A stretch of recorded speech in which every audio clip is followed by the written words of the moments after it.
Buti na lang dumating yung Meralco. At grabe ang ano, haba na. Nakakasagabal na rin sa daan yung dahon na yan. Buti na lang at naisipan nilang putulin yan. Ay, sabit. Sumabit pa.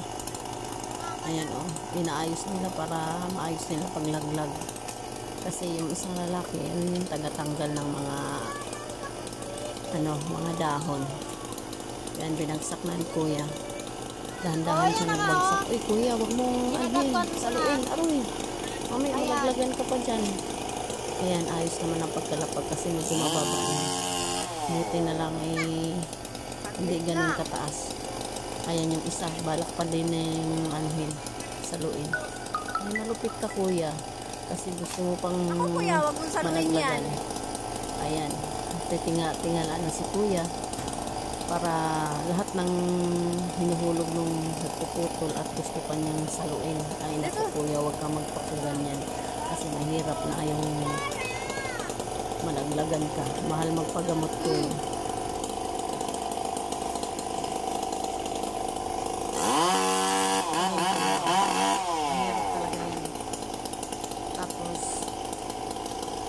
Inaayos na tagahawak habang may na tawag na pagpuputin. Ang mahirap dyan yung tagahawak talaga guys. Kasi pabigat yung nila kasi tinatansya nila yan para walang malaglagan. Kasi mamaya malaglagan yung isang tao. Butas talaga yung ulo. Mahirap na. Kaya kami dyan lumalayo talaga para hindi kami malaglagan.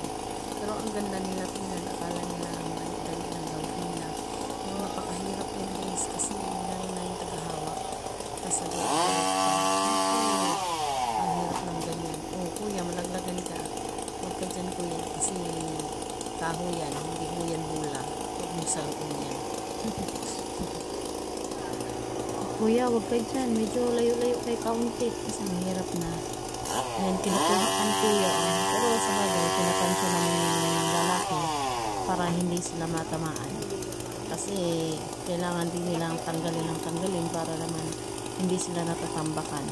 Ang mahirap lang dyan guys ay yung mga nagpuputol, baka mamaya magkamali nagbagsak ang kanyang kasama nila. Ayan, diba, hanahatak-hatak nila. Ang hirap talaga ng ganyan, pero ang tingnan mo sila para ang dali-dali lang isa-isa. Napakainit pa, nasa initan pa sila na. Kaya tingnan mo guys, kaya lang naman nila yung pinuputol gawa na sa kuryente. Yung wire kasi natatamaan, tsaka nag-i-spark na po yan. Nasusunog na ho yung yung puno na yan.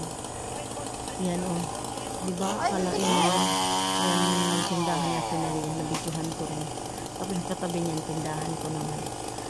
Ay grabe pag niyan, sobrang init niyan pag kasi tinanggal nila talaga ito.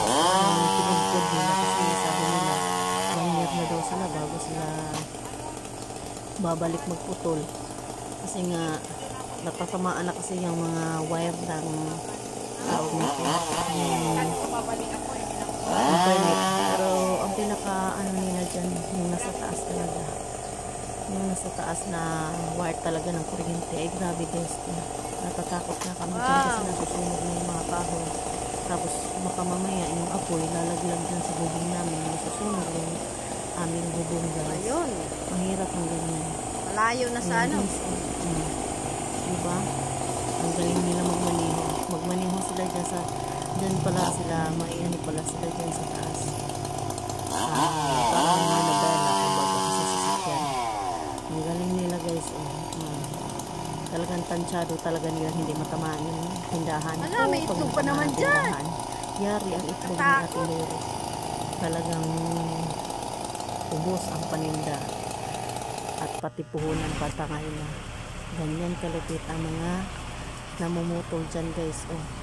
Butit na isipan talaga nila yan kasi nako, sa gabal din pati yan sa daan.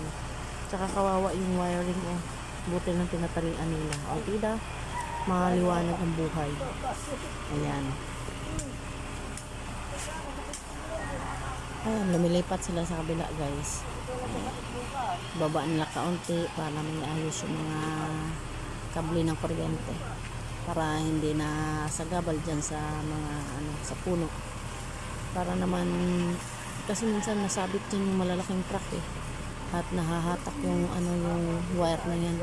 Hindi napuputol yung ano, yung kable ng internet kasi sayang eh. Kasi nasa baba lang, ayan si Manong nakatingin lang. Ang sarap kasi tingnan nila eh habang nagpuputol. Dumating, binuhat nila yan. Oh, nandito siya, kaso wala siya dalbit-bit susi na iwan. Alam na alam yung ginagawa nila. Ayan, hindi ka naman dyan pwede kung hindi ka rin marunong magpuputol ng mga kahoy-kahoy. Ayan na, di ba? Imagine mo, yan ang araw-araw lang gawa. Ayan oh, ano talaga, putol na putol na oh. Sinama yung patay oh. Saan patay? Yan oh. Babalikan nila yan. Ayan oh. Saka hindi sa kanila, tinatanggalan nila dyan ang sa kuryente.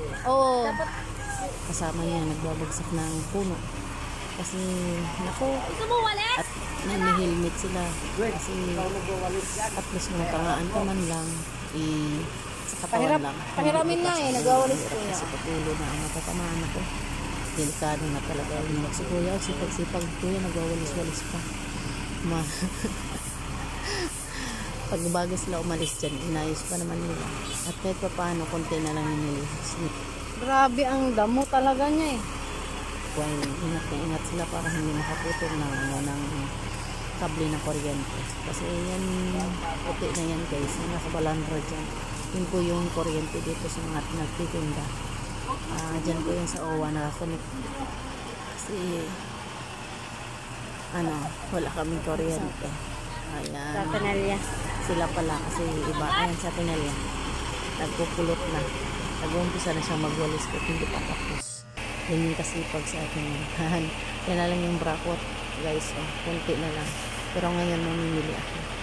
Ayan. Kasi wala nang laman.